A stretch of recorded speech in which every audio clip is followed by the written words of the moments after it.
Hello, everyone. Is everyone excited for this session? Good. That's the spirit I'm looking for. Okay, the session we'll have shortly is actually a very unique session. Usually it's very hard to get 1 astronaut, 2 astronauts, 3 astronauts. But in this session, we have plenty of astronauts with great amount of experience. Astronauts who flew from the Soviet Union to the Russia time, astronauts from the US, astronauts from the UAE, and all in one place. So if you notice, the name of this session is Expedition 6061. So Hazza al-Mansouri did a history for us. Through the wise leadership and the vision that we have, we managed to have the first UAE astronaut. And that was a great achievement for us. We started in the year of 2006, basically with the satellite program, and then we moved to Mars mission. We moved to a strategy of 100-year plan to build a city on Mars, which is called Mars 2117. Now we have a lunar mission, and the great programs are just coming and coming, because the vision is clear. The vision is space. And we are not there just for a visit. We are there for much more than that. We have a clear vision that we're working towards. So, I don't want to bore you guys. I know you guys are not here for me. So first of all, my name is Saud Karmuskaji. I'm the Director of Communication at the Mohammed bin Rashid Space Center. And it's such an honor for me to be the moderator of this session. We have around 10 people who will participate with us on this session. So to start with, the first person that I will call this stage is a very special person, not just because he's my line manager, but also because he is the head of the UAE astronaut program, and he's one of the first people who started the space sector in the UAE. Please join me in welcoming Salim Al-Marri.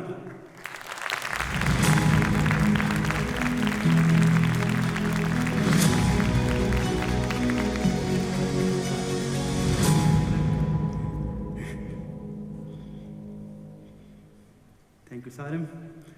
So, next, we have the legend of space. The person who, if I just sit and read about, it needs days and weeks and months to just go through the things that this person has been through. To me personally, he's the legend of the human spaceflight program. Sergei Krikalev.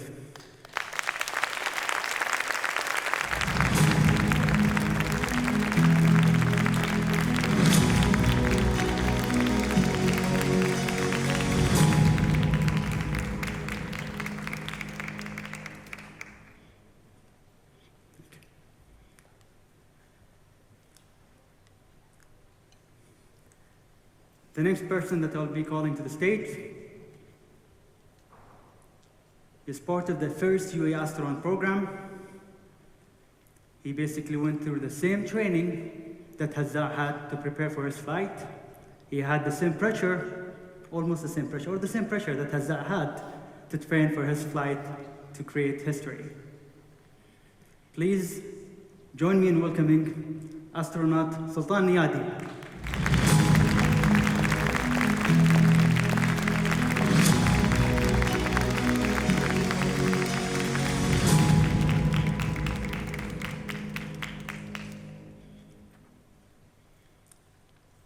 Now, this next astronaut is part of the Expedition 6061.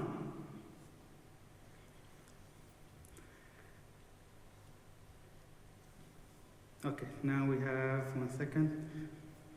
Please join me, the NASA astronaut, Andrew Morgan.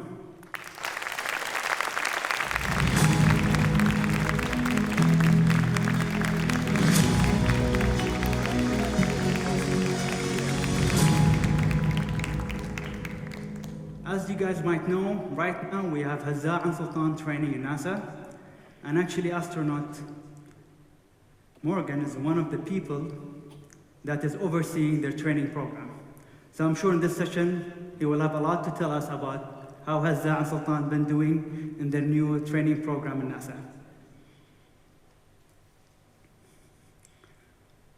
Next, I'll be calling the team that went to space with Hazza. So as you guys know, Hazza's trip to space was not just a tick point for us. It was much more than that. Not only for the UAE as the first astronaut, but even for the Arab region. Hazza is the first Arab astronaut to go to the International Space Station. It took us decades. We were somehow quiet in the region about going to space.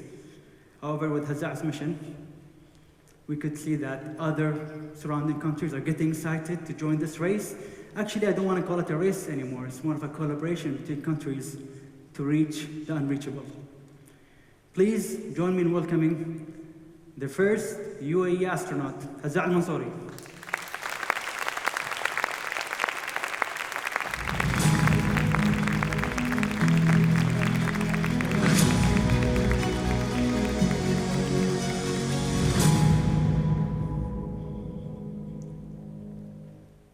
Hazza had this training with two very special people. The two other astronauts who were the main crew for his flight to space were not just any crew. It was our first experience to go to space. So basically they had a big load on them to share their experience with Hazza, to, let's say, give him that confidence, to push him. So we have so much respect from our side at Hamid Barash Space Center, the crewmate that Hazza had, not the ones only on the Soviet space flight to space, but in general, the Expedition 60-61. And that flight to space, there was a commander with a great amount of experience. Please join me in welcoming Cosmonaut Oleg.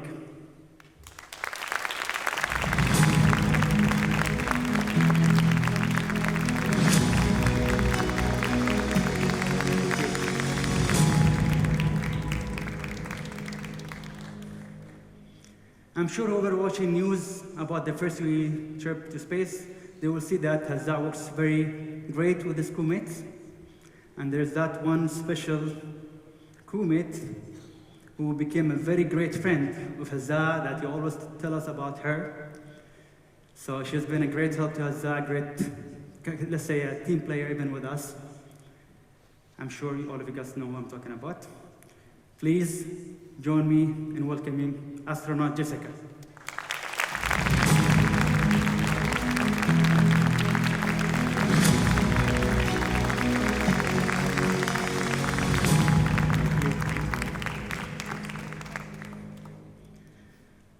So, for every start, there's an end, right?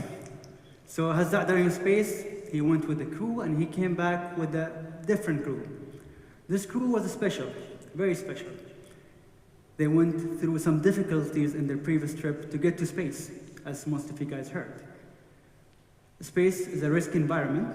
However, the training that they go through makes them ready for any kind of situation. Please join me in welcoming Cosmonaut Alexei to the stage. Thanks.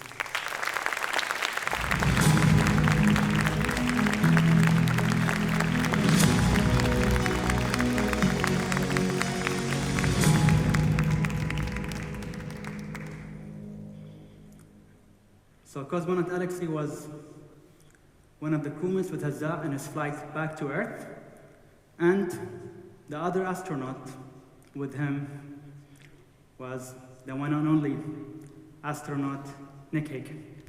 Please join us to the stage.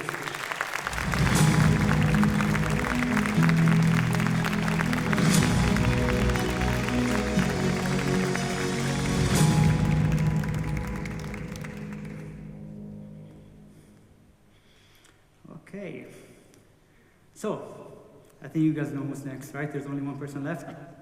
This person made history. This person has the longest time spent in space by a female. You know, during pandemic, we are all busy. We had situations that we were never prepared for. However, space didn't stop, which is great. Space always brings solutions not only to space, but even in other areas. And we're always proud of that. So the next astronaut that I would like you guys to welcome to stage is astronaut Christina. Please join us.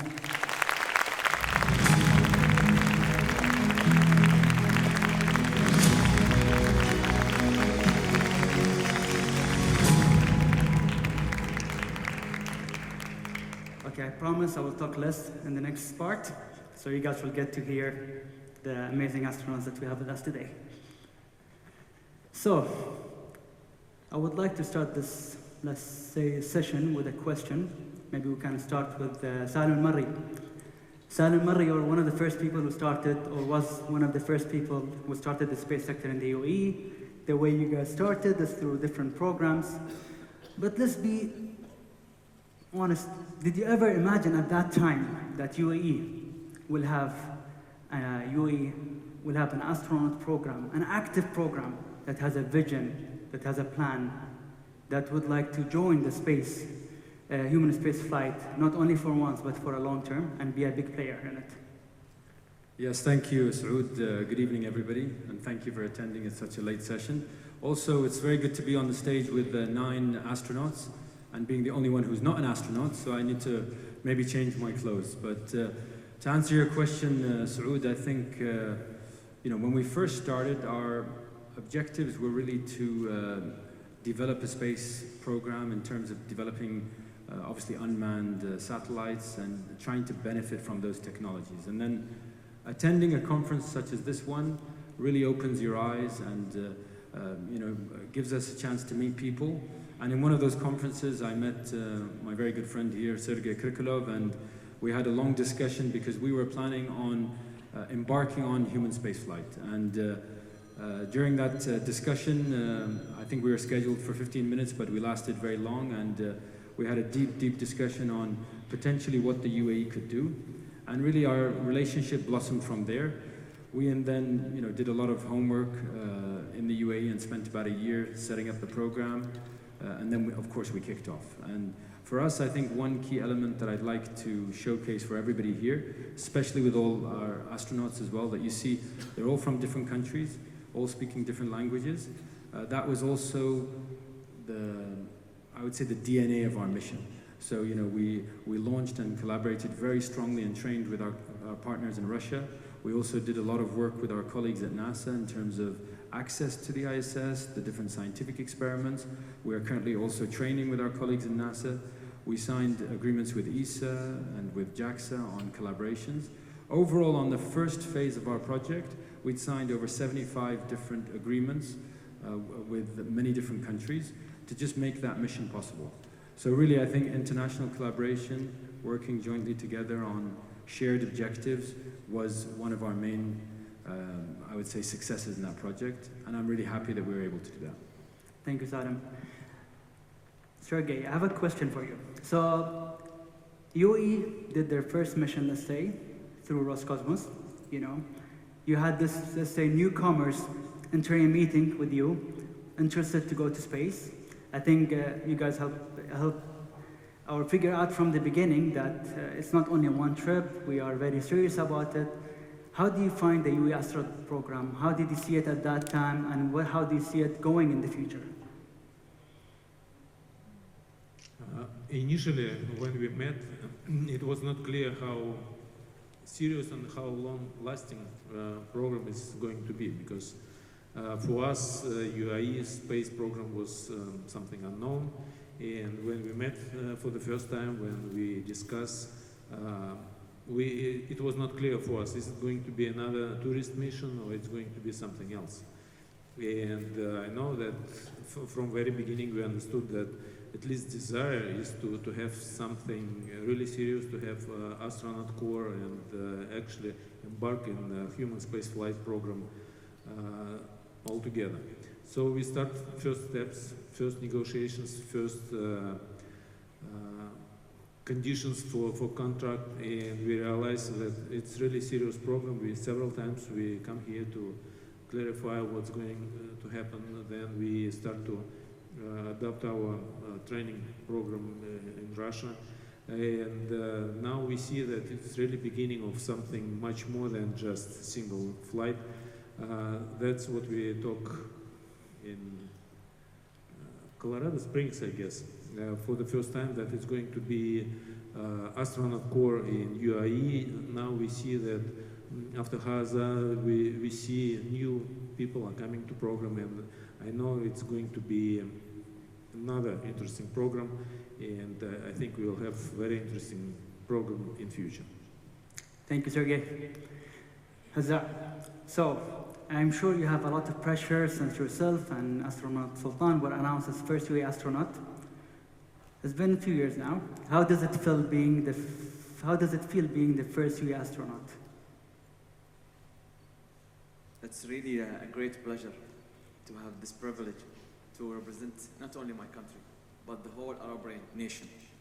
To speak my language, Arabic, on board the station, to work with these amazing people from different countries, and to know that despite our backgrounds, our problems down here on ground, we are working together on board the station.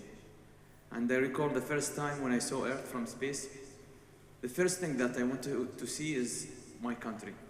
But when I saw how it's really amazing, Earth itself, all of it, with no borders between countries, how it is really amazing, and how we have to work together as a people to make it a greater place. And to see the kids and the youth of my country and the whole region change their vision about space. They seeing it now, it's more tangible, more relative to them, because they saw one of them on board the station in space. Thank you, Huzzah. So, Huzzah's flight in the beginning, it had kind of a date that will be launched. However, that date got affected because a mission before that went to space had a mishap, you know. Mishap is something that could happen with any launch. That's why astronauts go through lots of trainings for different kind of scenarios. They have to be ready for any kind of action that could happen to them. So, the question now goes to astronaut Nick Hague and cosmonaut Alexei. So, on that day, I believe it was in October 2018? Yeah, October 2018, okay. So on that day, basically, Salim and I were actually at Baikonur, Kazakhstan. So we were there for the launch. It looked normal in the beginning. We were excited. It was my first time to witness any launch happening. During the launch, actually, I had astronaut Nick's wife next to me. Sorry. Yeah. Sorry. I had astronaut's wife next to me. So basically, during the launch, there are different stages. Everyone was excited, and then all of a sudden, everything got quiet. Everyone there noticed that there's a mishap, something that happened with the Soyuz. So basically, there was a malfunction that happened there. Can you tell us more about it? How did you feel, and when did you start feeling it, and what did you guys go through? I'm sure it was not easy. It was not easy on your wife, but she was standing next to me, and all of us were very stressed and nervous about that. But at the same time, it was a big proof for us that the system that Roscosmos and the Russian partner have in their rocket is very accurate, and it has all the safety standards. Yes, so I can think it's fair to say that there was nobody that expected that to happen on that day, so it catches you a little bit surprised, but it's, like you said, the training that we go through is, we spent hundreds of hours in Star City and simulators going through malfunction after malfunction so that we're ready for the things that we hope never happen, but if they do, then we're ready. So I think it's interesting that you point out you were there and you got to see my wife, my family.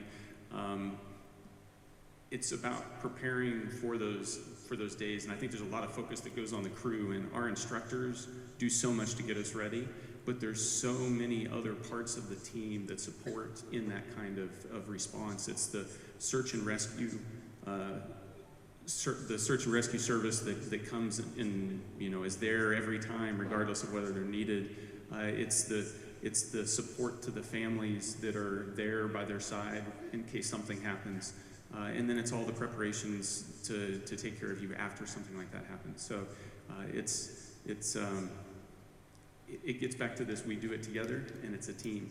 And there's so many people that I'm thankful for that day. Alex, being the commander of the Soyuz at that time, and after coming back safely, did you guys need to go through a different, let's say, training to be prepared again mentally or physically? Or you guys were just ready to go and were just waiting for the next flight? After not successful flight, we didn't know when we we will fly next time. But next time we flew in half a year. Our crew was 3 of us, Christina, Nick, and me, and it was successful flight. Okay, Alexei, how many flights do you have to the ISS? I have 2.5 flight. 2.5. Okay. You may ask me why 2.5. Everything is simple. I have 2 successful flight and 1 not successful. That's why half, 2.5. And what about Nick? So I'd consider the half a successful flight. We walked away from it. You know, it was funny. I asked, I remember Salim, and I was like, they look a bit disappointed after they're coming back. And what Salim told me basically was they're very eager to fly to space, that they're not worried about anything, they just want to get there. So this is the spirit that usually we look for an astronaut. This is the spirit that's very unique that we have here. But Alexei, I want to point something as well. So when he came back, right, you guys were at Hazza. All of us were very nervous in the UAE. We were very scared, you know. Everyone felt like Hazza was their brother or their kid. Like we had even my mom cheering up. We had like, you know, the landing event. We had the event at Space Center. We had many people crying. They're so worried. And after they landed, you know, we could see them landing. We're worried. We're looking at Hazza. Okay, he's fine. He's breathing. He's moving. And we could see astronaut Nick Hague the same. He's fine. And then we're seeing cosmonaut Alexei. He was there basically with his food, enjoying it. You know, everyone was like confused. I was like, okay, is this scary? Is it risky? Or is it just, he looks like he's having fun. He's like, he enjoyed it. So, and he had 2.5 flights. So having 2.5 flights and looking like this when they come back, this has lots of meanings, honestly. So, I'll be moving now to cosmonaut Oleg. So Oleg, you were basically with Hazza and Jessica and the trip to the ISS. So basically you had Hazza as the second flight engineer. How did he do in that flight?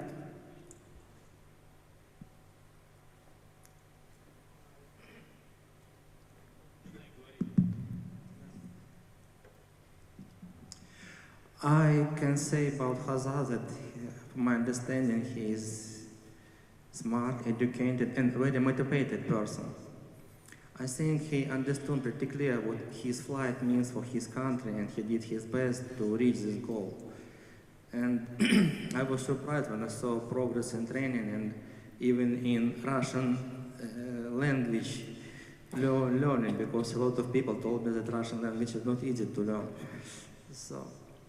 But anyway, we found common language very quickly with each other, with Hazza, and by the way, with Jessica. And everybody tried his best to help each other, to cooperate with each other, and to make our flight safe, as easy as possible, as much as possible. Thank you. So Jessica, can you tell us please, how was Hazza? We want stories, things maybe we have not heard before, something he did that was funny, or in general, tell us, how was he? Well, it was absolutely wonderful to fly with this crew, and I think as we've keyed in already so many times tonight, just the international perspective of the crew was so meaningful for all of us, and adding really a new partner to the face of what we're doing in space. And one moment that I remember in particular was during those first minutes, just after arriving in space. So, you know, we've only about a little over 8 minutes after launch, and I'm sitting on the left, and Oleg's in the middle, and Hazza's on the right. And of course, he's an experienced cosmonaut. He's had this happen all before. He's felt this sustained weightlessness. But for Hazza and I, it was entirely new. And I looked, of course, you know, we're being our professional astronauts and trying to maintain our composure. But as soon as we felt that weightlessness, we're still strapped in our seats, but you can start feeling everything lift up, your arms lift up, and every bit of dust or anything that had settled down to the bottom of the capsule starts raising up, our pencils in front of us. And I looked over at Hazza, and both of our eyes were as big as I've ever seen them. And we just shared that moment, you know, as two new flyers, two rookies, with Oleg between us thinking, I know what this is about. But it was very, very special for us to share that moment together, knowing that we had really both made our dreams come true. That's amazing. No? Okay,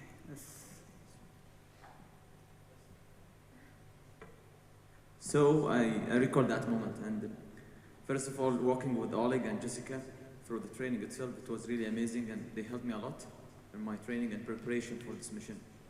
And that moment when we felt the weightlessness, for both of us especially, because we are the rookies, the newcomers to space, to witness this weightlessness, it was amazing. Just to see everything is floating, and you feel that the whole thing that you did, from preparation, commitment, everything that you did before you also starting this career as an astronaut, is worth it to have that moment, and to look outside the window from the Soyuz, to have that very beautiful view of Earth there. That was really amazing. I thought you were gonna talk about Pajar. Thank you.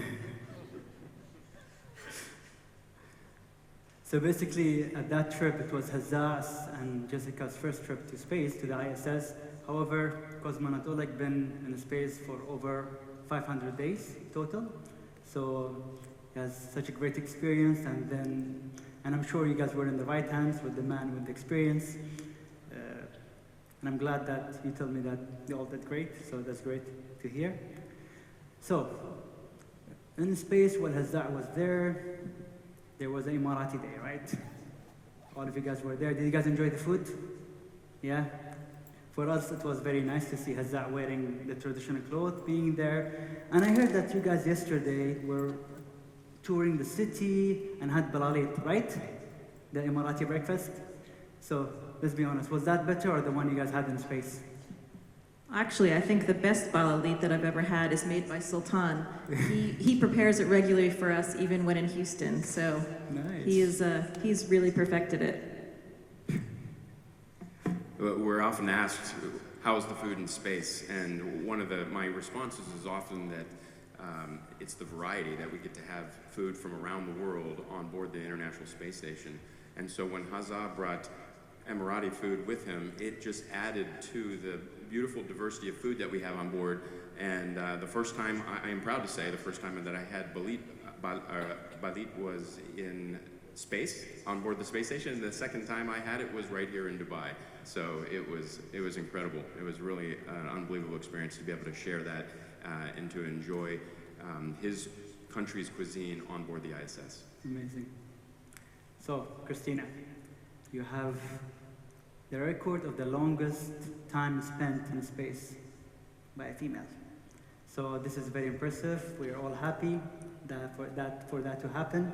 How did it feel? Well, for those that know me, everyone knows that I don't necessarily see it as exciting or important because it was a record. I know any of us would have stayed in space for as long as the mission in front of them asked them to. And when you live in space and you've been dreaming of going to space your entire life, the longer you get to stay, the better. So for me, I try to look at it as the opportunities that come from that, which are to spread the message about where we are, what is state of the art in human spaceflight right now, and to bring that conversation out. Milestones mean things to people, and they kind of can key in when those things happen. So for me, it's something I like to use to share inspiration, to get the conversation going about how important human spaceflight is and why we are doing these extended missions. We're doing them because we want to go deeper into space. We want to know what are those limits, or are there none, so that when we're doing mission designs, we have some data to base it off of. Personally, I tried to look at it as a reminder to bring my best every day. My crewmates know I wasn't always successful in that, but I certainly did try. And obviously when you go to space with great people like this, they make it easy. Amazing. So it was an honor. So you spent in space 328 days, right? That's what they tell me, yes. Okay. So you came back to Earth in Feb 2020. Feb 2020, I think everyone remembers that date, right? It's when COVID started, if I'm not mistaken. So How did it feel? You come back to Earth after 328 days. You have to adapt being back on Earth, adapt to the gravity again. And at the same time, was there kind of readjusting to the new system of life with COVID, with all the restrictions? How was it different? How did you feel? Yeah, you're exactly right. When I came back, it was early February, and about a month later was when the very strict lockdowns happened, and we were all thinking of staying at home. And for me, it was almost like moving from one type of isolation into another, except I actually had a lot more freedom than I had in the past year approximately. When I was in space, I only saw 11 other people for 11 months. And so a big part of my readaptation to Earth and of any astronauts is learning how to just function in a regular world where you see people all the time. So I would say that kind of reintegration was in a lot of ways put on hold. But the positives about it were that I had already developed a lot of strategies, as many astronauts do, for coping with isolation. And one of those that I think is worth sharing is reframing, to reframe the situation that you're in. And instead of thinking about the things that you're living without, the things you might be missing, think about the things that you have that you may never have again, that you would truly miss one day. And if you constantly reframe and think about it that way, you actually can find it really easy to live in the moment and to be happy with the situation you're in. Nice. So, Sergey, so can you tell us more? So I called you the legend of human space flight program. In my opinion, I think everyone agrees here. So you flew during the Soviet times, during the Russia times, so even during the transition that happened, you were up in space, and I believe it delayed even your flight coming back to Earth. So how do you see this human space flight going from that time to today? Today, recently, as we are aware, commercial sector entered the human space flight program. There's more flights going to space. So can you tell us more of your insights? What changed, and are you optimistic about the future?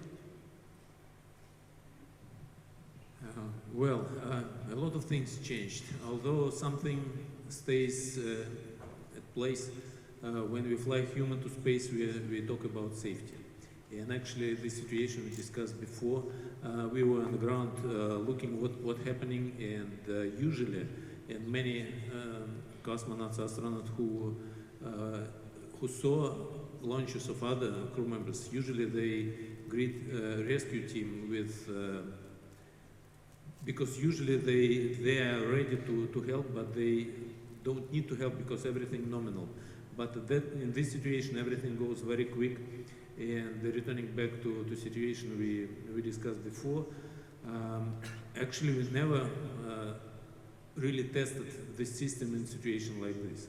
We knew that the system should work, and we knew that it should be safe, but really we were worrying about the crew because of this problem. And this situation of safety is a primary goal for all human spaceflight. It started from first missions, and of course missions in the beginning were more risky because hardware was not as well tested as it is now. But this is kind of common.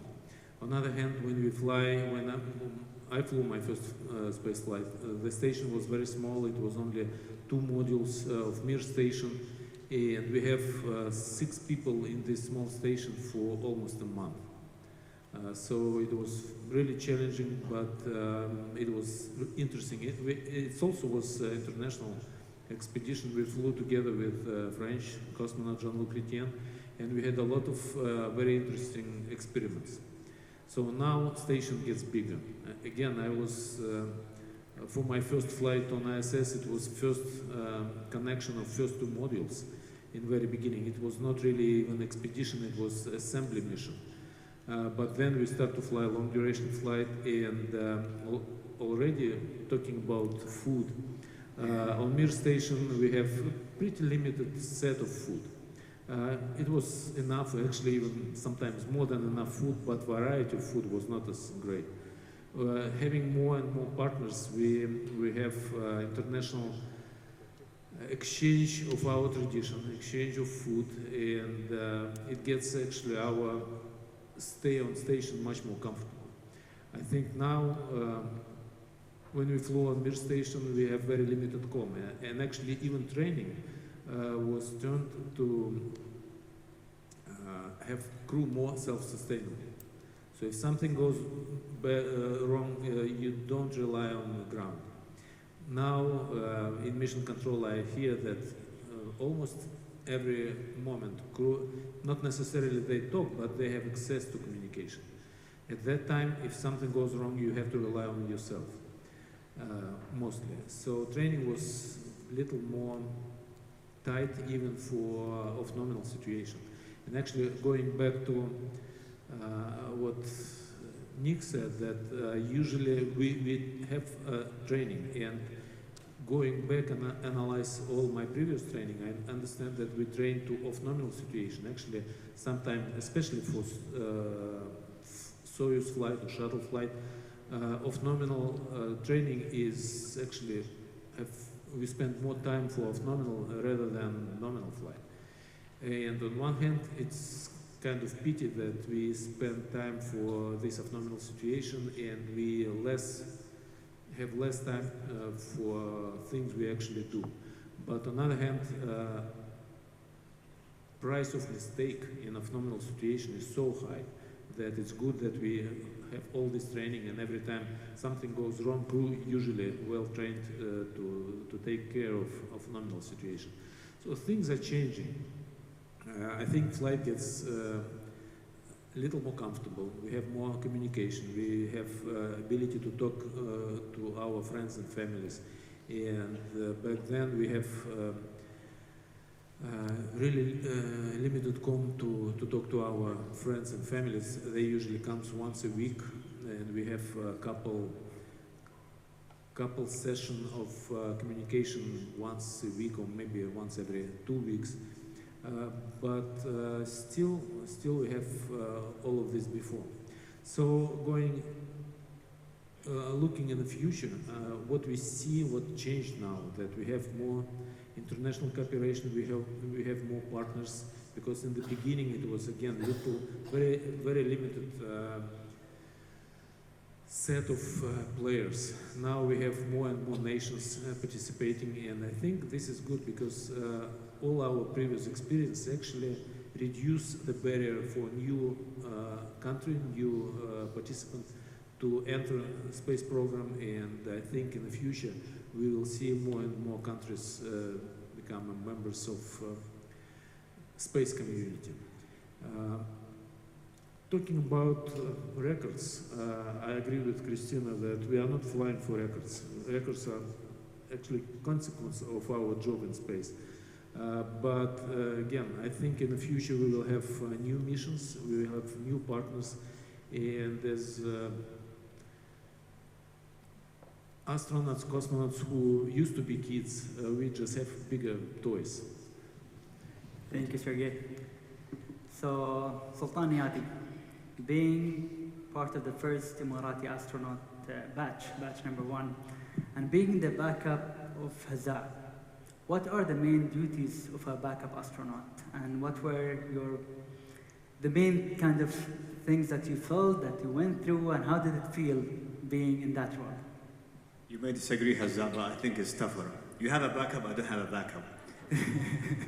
No, it's actually very interesting. So having a backup for a mission is very important because it takes many months, probably years, to prepare for a mission. And you cannot jeopardize the time schedule for a mission because of a sickness or an accident. That's why we have backups to train along the side of the main crew. And I basically did exactly what Hazza did throughout the year, training in Russia. And I think we said goodbye just beneath the rocket, right? And I was teasing him that I will see the launch, but you won't be able to see the launch. And yeah, I think it's really important, very vital for every mission to have a backup. So.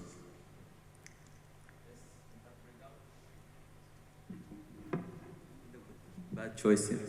So in that regard, you need a backup microphone. Yes. We have all. So yes, both of us work together to the success of this mission, regardless who's going to go on the first mission. And you know, the media, they want this exclusive news about who's going to be the backup or the main. And I recall that in the first session when we had that media conference, I told them that it's regardless who's going to go for the first mission. It's the flag going to go first. That's our main objective. Yes, maybe I will present my country in the first one of Sultan, but we work together as a team. You have to always think about it like that. If you want to achieve anything in your life, you have to work with your friends, with your partners to make it a successful mission. And I recall that before my flight, the night before that, Sultan, he texted me, said, do you have a couple of minutes? I want to talk with you. So we walked outside the Baikonur garden there, and he gave me a lot of advices. He said, look, Hazza, I thought he's going to do maybe... It was a good chance for you. Or something. Like, it was a good chance for me to get rid of you that night. Probably I'll fly next day. But he gave me he said, we recall our training and selection and everything, and I think that's really important to work as a team. And I took a couple of things from him. I told Sultan, I'm going to space, but if you have any pictures of your family or any belongings, I would love to take it with me, because this is not only my flight, it's your flight also. So that's really important. Always you have to work together to make it a successful mission. Thank you, sir.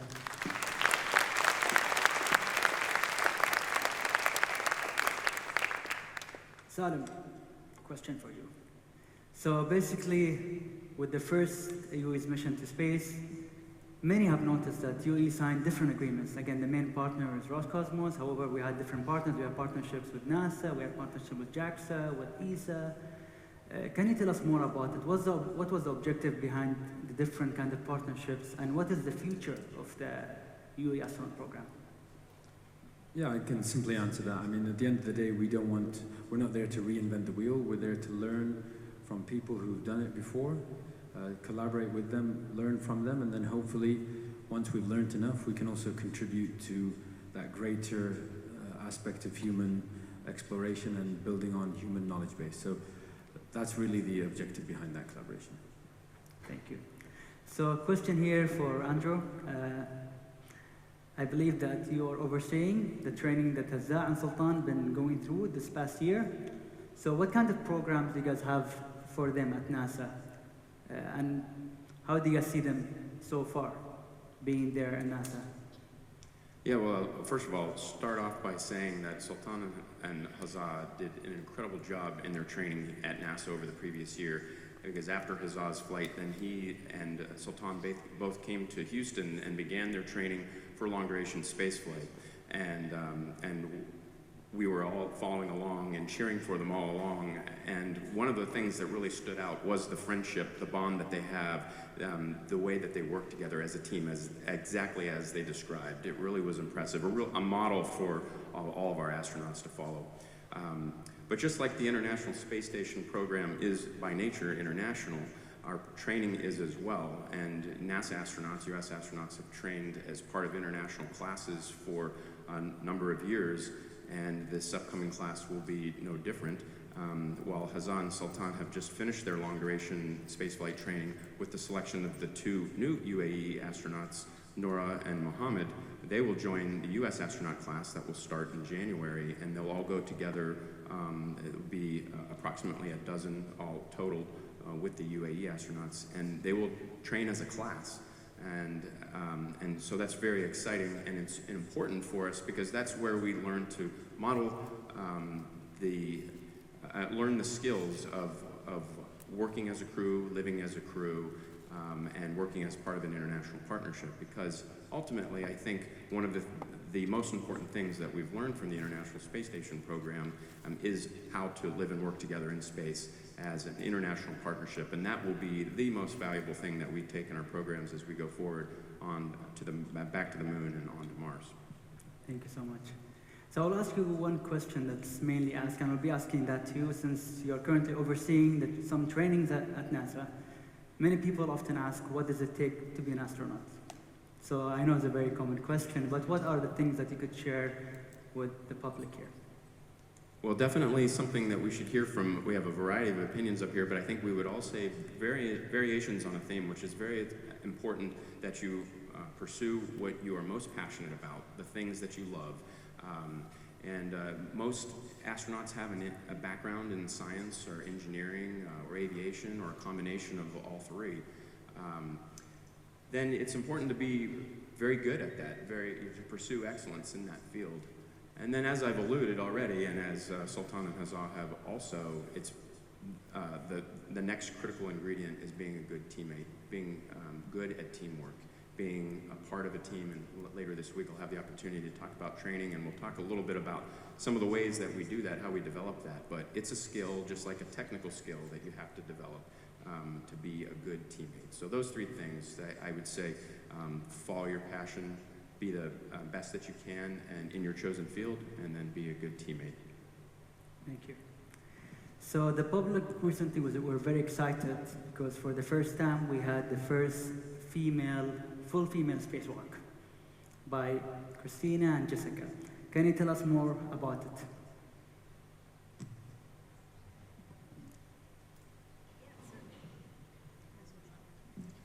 Yeah, I think that for us, I really liked how Sergey put it, that these firsts and these records are really just a consequence of our job. So it meant a few different things. I think at first it was just us doing our job that day. Everybody on the space station and our crew was equally trained and could have done the spacewalk, but the time had come where we had 2 females on board, and it happened that we were the ones assigned that day. But as we both came to realize, and actually I was quite surprised to see the reaction from the ground, how deeply it inspired people of all ages, of all types, all around the world. And that came to mean so much to me, just realizing how they were inspired and touched in some way. For whatever reason it was, I think something about it made them realize that a dream could come true, even if their dream was totally different than ours. So that's something that we've both felt a great responsibility for, is to help encourage that and to maintain that inspiration. And really, I think even more importantly, to pay homage and really give a tribute to the generation of women and other minorities that came before us, because they were the ones that were truly pushing those boundaries and breaking those glass ceilings to allow us to feel that it was just a normal part of our job that day. And thank you.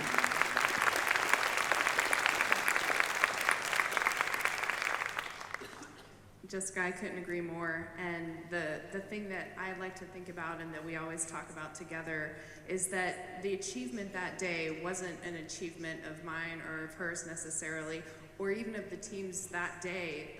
We did work together, and it was an amazing effort and a teamwork moment.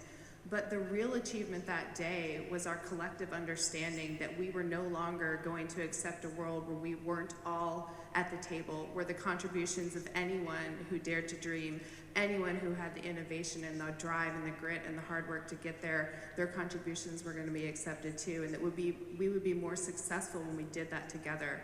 We're all in this because we are answering humanity's call to explore, and if we're not doing that together, we're not truly answering that call, and that was the true achievement of that day.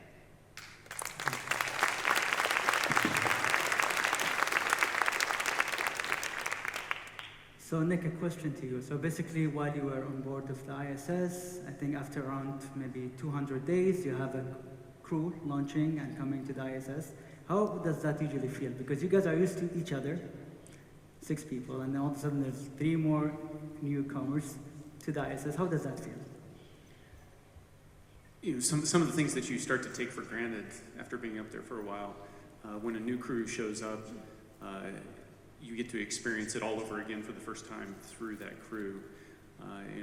I remember the first time that Azad floated over to the cupola and got to immerse himself in that picture of the Earth that he's seeing below, and seeing the joy in his face and the amazement, and I could remember feeling that exact same way. And I think that underscores more than anything,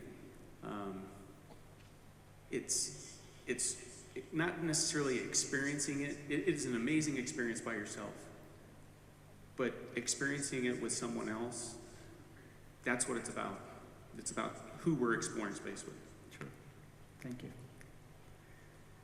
So I have a question for Sultan. So Sultan and Hazza, you guys went through a training with Roscosmos in Russia. And now the team is not two anymore. We have two additional astronauts. We have astronaut Noor al-Matroshi and Mohammed al-Mullah here with us today. So what do you feel is your duty towards them? You guys have some experience training in Russia. What is the responsibility you guys feel like you have, that all the duties to transfer it to our two new astronauts? Yeah, I think they are a great addition to our team. I was lucky enough to interview them in the final interview, and I'm sure that I'm going to learn from them as much as they're going to learn from us. And I think when we interviewed them, I think they had what it takes to be an astronaut. But I can probably emphasize on a few attributes that everybody has to have, like, and every astronaut has to have to be an astronaut. And I think I echo with Drew on some of the comments he made. And I can emphasize on being patient. Like, it's going to be a really long journey for them.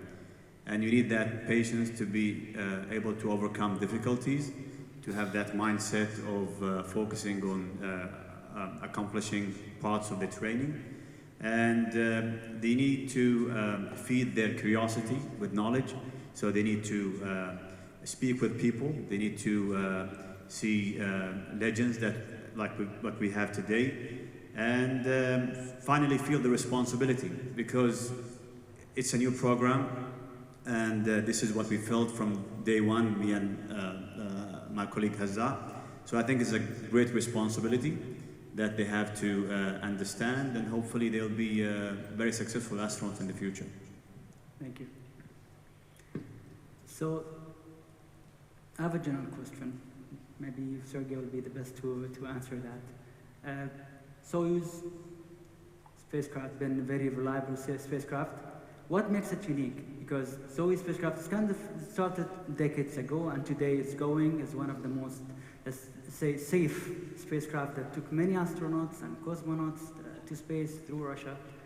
So what makes it unique? Because even at some point we have the space shuttle shutting down their program, but still Soyuz were there to take astronauts to space. So I believe the human spaceflight program has a great thanks to give to Russia for keeping that spacecraft very reliable. But what makes that spacecraft that much unique and very reliable? Well, I think there was very many engineering decisions made a long time ago, and after this, this spacecraft was in use for many, many years, and actually every flight is a small test flight. We try to improve spacecraft every time it flies, and with on one hand it getting old, some engineering decision getting old, but on the other hand experience of using it make it more reliable. So it's every time balance. No one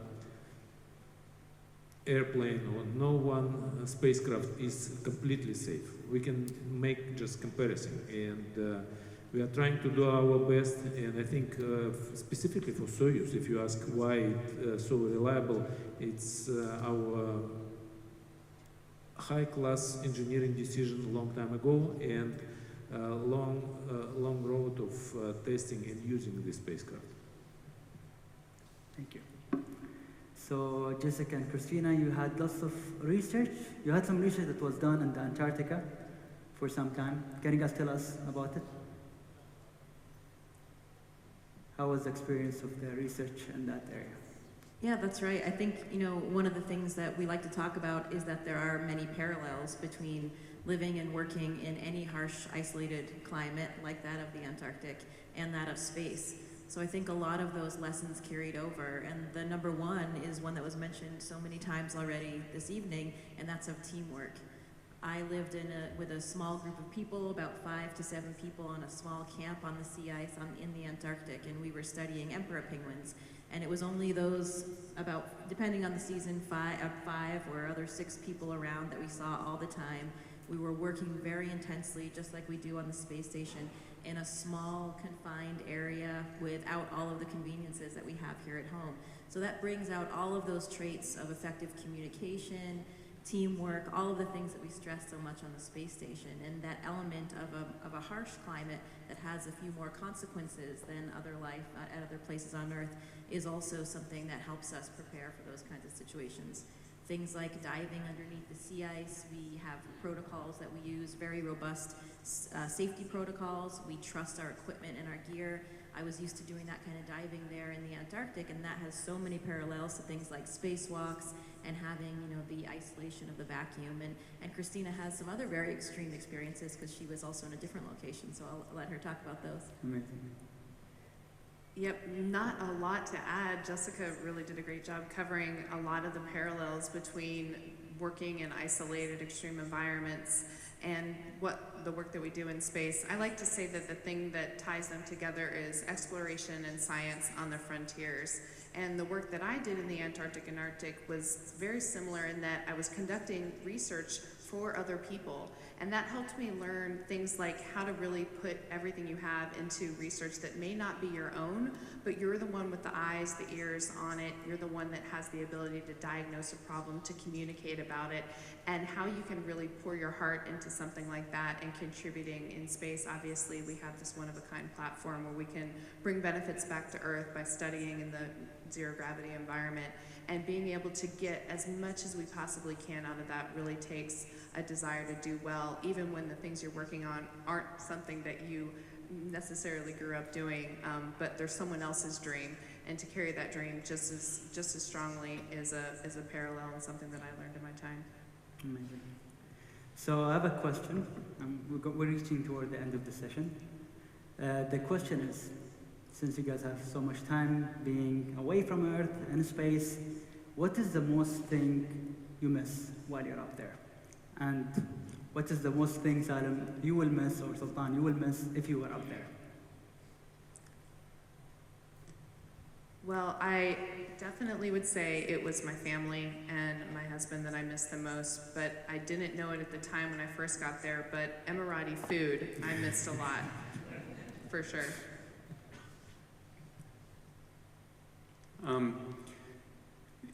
Things that you wouldn't, forgetting what the feeling of water dropping onto your skin feels like, what rain feels like. You forget that you're up there so long, and then you come back and you're surprised by it. You cannot mimic that with a speaker or something, or it's not the same? You can have your crewmate sling water across the module at you. Alex?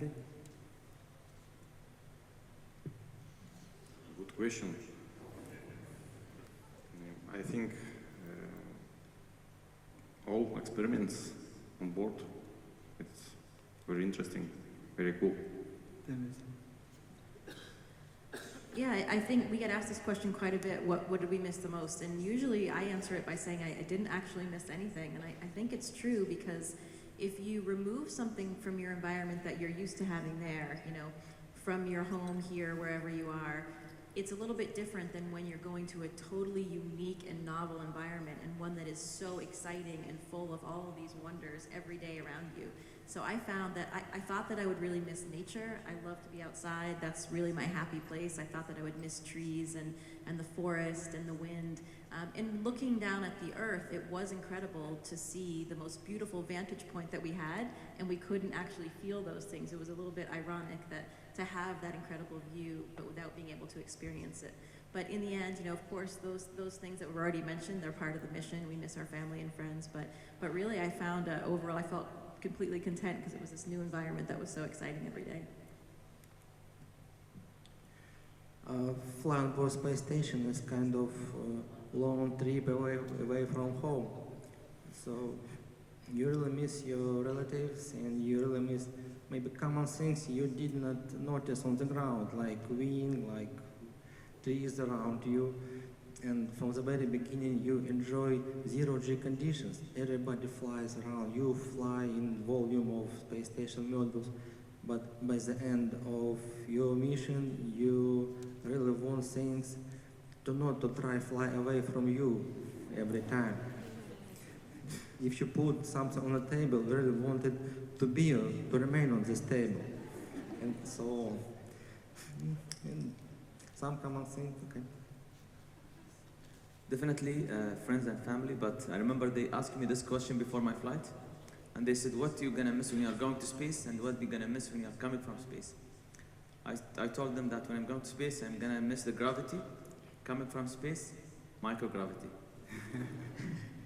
But I was wrong, because I remember I had that really feeling when I was departing the station, looking at the whole friends there on board the station, just saying to them goodbye, and maybe I will, next time I'm gonna see you on ground.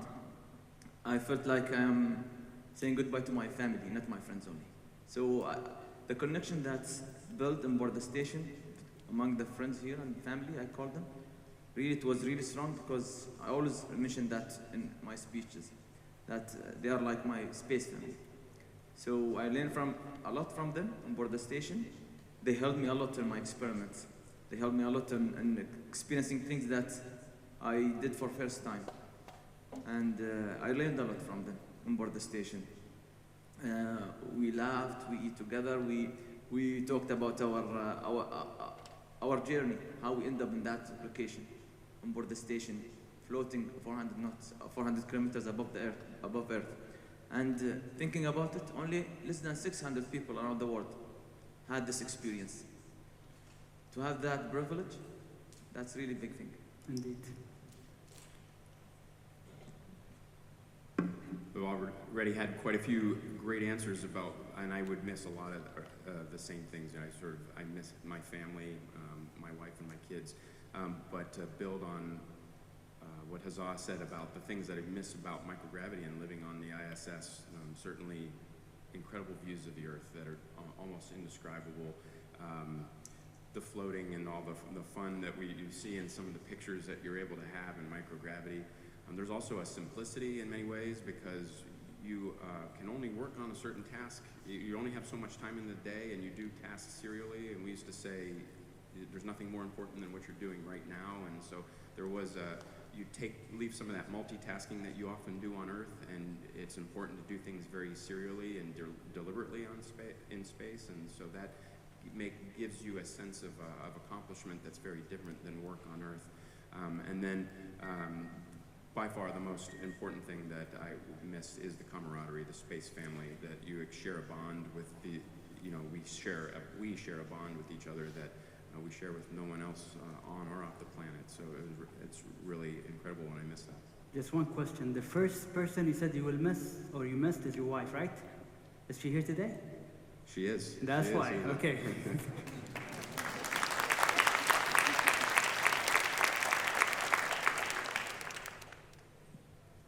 Well, I can compare it to when you travel for a long time. I think I'll definitely miss my kids and family. Is your kids here? They're not here. Okay. But yeah, and probably I'll miss my mother's cooking as well. She's very, very, very great chef, and that is something I'm gonna miss, definitely.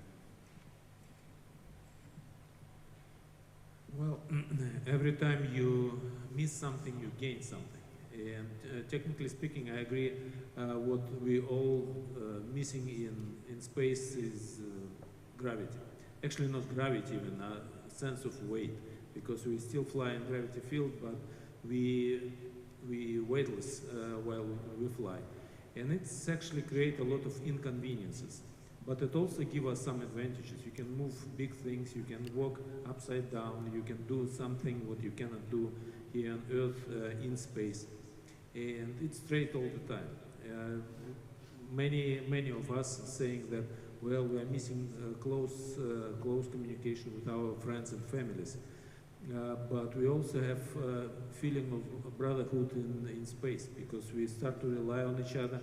And very often when the crew return back home, people keep personal connection to each other, because being in space, even for not a very long period of time, being together, going through the same risk, give us a very close relationship. And looking at previous generation of cosmonauts, we still were very,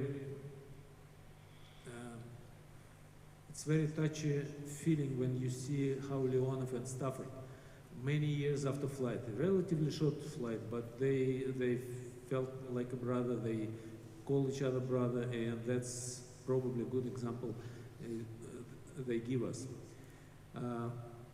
And of course, looking down on Earth from altitude of space station, you can see much more. Yes, you are losing close connection, but you gain ability to have a very unique field of view, and many of us enjoyed this look at the Earth from space. Well, I remember what I was kind of missing in my flights, blue sky. Because when you fly in space, sky is black all the time. If you're flying at night part of the orbit or day part of the orbit, sky always black. So I remember thinking that when I'm back on Earth, I will probably enjoy blue sky much more than I did before, because I didn't pay attention to it. And life is interesting, space flight is a unique experience, and every time missing something, we are gaining something. So I wouldn't say that generally wins. I think in total we win more than we are losing during space flight. Thank you, Sergey. Salim, tell us. Yes, thank you. So great answers. I'd just like to say one thing, that I was there when Alexei landed with Hazza, and my opinion was, I think you really missed peaches, because that's the first thing that you did was eat a very large peach, and you were very happy. So, but that's only my opinion. So my wife is not here, so I can safely say that I'll miss my 3 children. No, I'm kidding, and also my wife. And that's what I believe. Salim has such cute kids that everyone will be happy to meet one day. Maybe we should bring them in the coming days. Yes? Okay, so I heard that there's some gift from the astronaut to Salim. Hamid, yes? Okay. So the astronauts here have a gift that they would like to give to Salim. We can all stand up. Yes.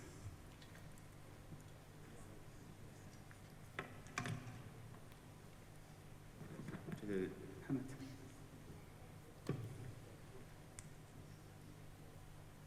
Salam to the Deputy Director of MBRSC. It's our pleasure, on behalf of the Expedition 1661 crew here assembled today, we'd like to present to you a mission montage that is a photo that we took from the cupola, our view on the Earth, and our mission patches, looking down, as Hazza described, an Earth without borders, and some photos of the crew and our different combinations over the course of our time on board the ISS, and then signed by us. So it would be our great honor if you found a place that you could display this at MBRSC. Thank you so much.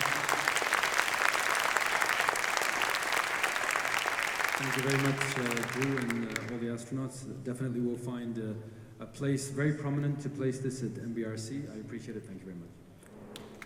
Ladies and gentlemen, and this is the end of the session. Thank you to all of you, and thank you to all of you for listening. And I hope you enjoyed the first day. See you all tomorrow. Please.